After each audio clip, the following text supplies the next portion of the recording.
Welcome back to the Shipyard. Today, the USS Enterprise-B. And I figured this was a fitting way to end 2020 because this is a ship that no one can get their hands on these days. So if you want to play it, come join us on Tabletop Simulator. Embrace the Fremont Reformation. Anyway, the ship itself, not that great. During the combat phase, and now at the start of the combat phase, you may replace one battle station scan or blue target lock token that is beside your ship with an evade token. When this was written, nice ability. You could go through your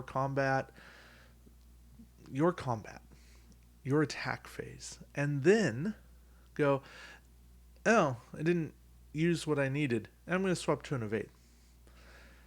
Now, you got to make that choice at the start. You got to evaluate the situation and go, am I going to get shot? Is that more valuable than the shot I'm making? I don't know. And make those choices. There's just better Excelsior class ships out there. The Lakota, I'd even argue the Hood, and Excelsior herself, better abilities. Enterprise-B definitely not Legacy of the Name. Although it is a ship you can run Legacy of the Name on, and maybe that gives you something. It is nice that you get the 3 crew slots, so that's something to factor in. But only one weapon means if you want to run Type 8 upgraded on it, you got to figure out a way to get that other weapon slot, although easy enough to do with 3 crew slots. I'm going to glance over maneuver dial and base plate stuff because just go watch Excelsior's video. Same with generic. All right, John Harriman as a captain, 2 skill, 1 point. More referencing his movie traits than anything from the books. During the activation phase, you may perform an evade action as a free action, and if you do so, place an Ox power token beside your ship. Not a bad ability for a 2 skill, 1 point captain. I'm not going to love it. I'm never going to love something that gives me one option as a free action and makes me take an Ox. However, not all things can be Picard or Ducat, and so something that gives me a little more is good. And John Harriman has some interesting potential. There are ships and crew that get boosted based on having an evade token, and John Harriman would work with that. Also, ships that get boosted based on having an Ox power token. John Harriman has some interesting play with the Vulcan tech that are now Federation, so he's something to consider, and if you have that spare point, he's maybe better than not running a captain at all and just having that generic 1 skill. Improved phasers are interesting. You put 2 time tokens on the card, and you treat this as an attack with your primary weapon. So you get the range bonuses, but they can't be boosted with things like Type 8 and upgraded. So, that's okay. It's not great. But it's a nice way to get an extra attack die. Although 3 points is expensive to get that extra attack die. Given that it's every other turn, I honestly would have made this cost 1. Yeah, I'm going to stick with 1. It does eat a weapon slot. I can understand a justification for 2. We're going to come back to Hollow Communicator and talk about it at the end. So at this point, I'm going to skip down to the end of this and work our way back up. Demora Sulu is our crew. She's 4 points. If your ship is hit after the deal damage phase, you may discard this card to immediately execute a maneuver from your maneuver dial with a speed of 3 or less. Meaning you follow color because it's coming from your dial. And I kind of like this. I really wish she wasn't a discard. Or I wish she didn't cost so much, because as a 1-use ability, she should be cheap, or as a for this cost, she should be repeatable. Maybe with some time tokens, but we've seen things that work every time in combat, after every attack, after every time you take damage, and they work and they cost maybe even less than 4. So, yeah. A full reverse is an interesting tech. During the activation phase, if you reveal a reverse maneuver, you may disable this card to add 1 to the speed of the maneuver. So you can turn a 2 into a 3 reverse, a 1 into a 2. I don't mind this card. I'm even okay with it as a disable, right? You are very much taxing the engines, and something needs to pay a price for that. So, yeah, I'm on board with this. I don't run it much because, well, I don't think to do a lot of reverse maneuvers, but and when I do run reverse maneuvers, I'm typically okay with the speed that exists, but there are moments where this is okay. Now, Chemosite just blows all of that out of the water, but Chemosite is one of those just brokenly good cards, so that's what it is. Resonance Burst. When attacking during the declare target step, you may discard this card to target a ship in your forward firing arc within range 1 of your ship. This target ship must discard 1 token that is beside it of its choice. If there is a cloak token beside the target ship, flip it over to its red side. See, we can't even get rid of a cloak token. No ship can have more than 1. I don't like this card at all. It's 5 points. Granted, it's not an action, but it's just a discard. It's a 1 use, get rid of 1 token at range 1, which rarely happens. And I can't support that. Plus, it only flips cloak. If it let me get rid of cloak, I'd be on board, because that would be crazy good. But I need it to do more. So, yeah, I'm not loving Resonance Burst. Deflector Control. It's a 5-point action, repair 1 shield, which in and of itself is okay, but not worth 5 points. Or discard this card to flip up to 3 of your disabled shield tokens over to their active sides. You cannot use this action if your ship is cloaked. Okay, so flipping disabled shields rarely comes into play. This is one of those very, very niche situations where you've maybe spent or disabled shields for a cost, and then you want them back. If it wasn't a discard, I might be okay with it. But to spend it, yeah, I just can't. I can't do it. Yeah, this card again just feels so expensive.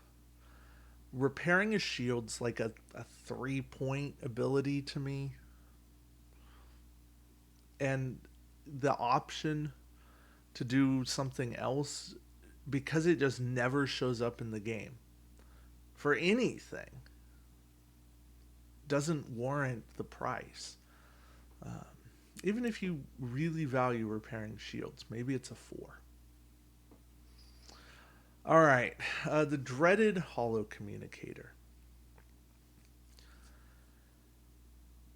It's 1 per ship. During the activation phase, you may disable this card to target a friendly ship within range 1 to 2. If you do so, you may perform the action listed on that ship's captain card. Okay. This card has caused problems. There is basically a gentleman's agreement amongst the top players to never run this in competitive play, because if they did, the game would break. You can run a swarm of Brels with Hollow Communicator and put Captain Mirror Wharf. Let me pull that up for.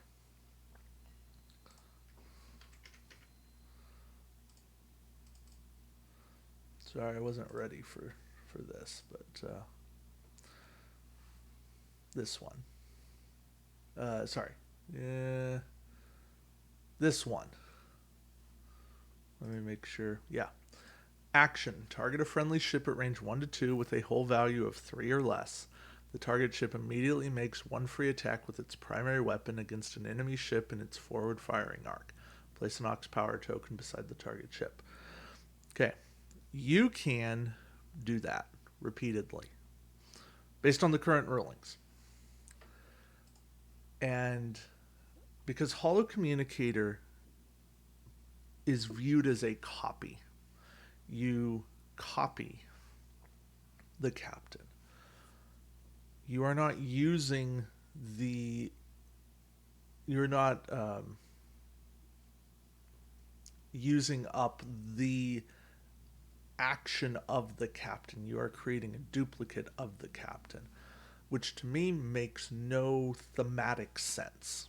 If a Hollow Communicator is being used, the captain, the physical captain, is on the Hollow Communicator. And he or she, they, are granting their ability to another ship. They are issuing commands to that ship, giving an inspirational speech.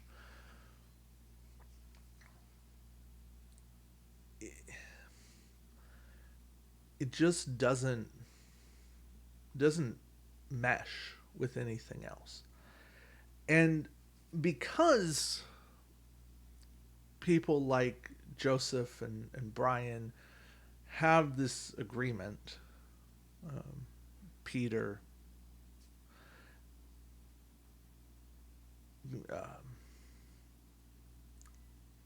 they, the WizKids judges and people that look at cards that break the game have never seen Hollow Communicator be the massive issue that it is. Now, I understand that if you eliminate the captain who is the source of Hollow Communicator, that everything falls apart.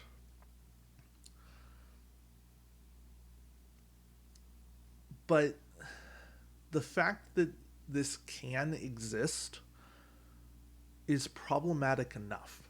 See, when the game came out, it was very difficult to create meaningful swarms. But then WizKids came out with the 13-point generic Brel. And you can put Hollow Communicator on it for 6 points. Great. So now you have 19 points. Well, in 130, you can run 6 Brels,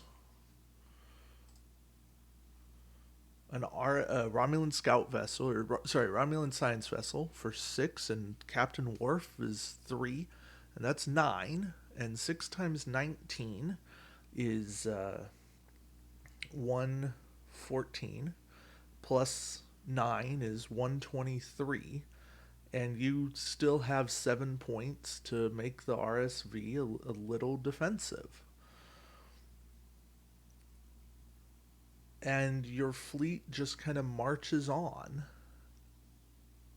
and it can do some very, very problematic things. And see, basically every ship just has to stay within range 2 of the RSV, and then be within range 2 of each other. And actually, I mean, yes, so every ship does need to do that. But if one ship's just outside, that's fine. They can still be targeted. And it's just this crazy amount of ships making bonus attacks. They're making activation phase attacks.